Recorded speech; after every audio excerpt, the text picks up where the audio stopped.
ജനിച്ച നാൾ മുതൽ സംസാരിക്കാൻ കഴിയാതിരുന്ന 26-കാരനായ യുവാവ് മക്കയിലെത്തി ഉംറ നിർവഹിക്കുന്നതിനിടെ കഅബയുടെ സമീപത്ത് വെച്ച് ആദ്യമായി സംസാരിച്ചു.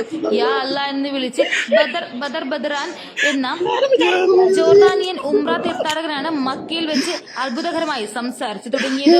കഴിഞ്ഞ 26 വർഷമായി സംസാരശേഷി ഇല്ലാതിരുന്ന ബദർ കഅബയെ സാക്ഷിയാക്കി യാ അല്ലാ എന്ന് ഉച്ചത്തിൽ വിളിച്ചു പറയുകയായിരുന്നു.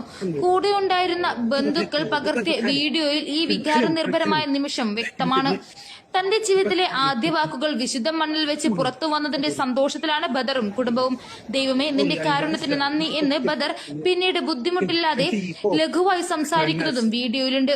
ജോർദാനിലെ പ്രശസ്തമായ ഫൈസലി ക്ലബിന്റെ കടുത്ത ആരാധകൻ കൂടിയാണ് ബദറാൻ. ക്ലബിന്റെ ഔദ്യോഗിക സോഷ്യൽ മീഡിയ പേജിലൂടെ ബദറിന്റെ വീഡിയോ പങ്കുവച്ചതോടെ വാർത്ത ലോക ശ്രദ്ധ നേടി. തനിക്ക് സംഭവിച്ചത് എന്താണെന്ന് വിവരിക്കാൻ വാക്കുകളില്ലെന്നും എല്ലാം ദൈവത്തിന്റെ കാരുണ്യമാണെന്നും ബദർ പ്രതികരിച്ചു.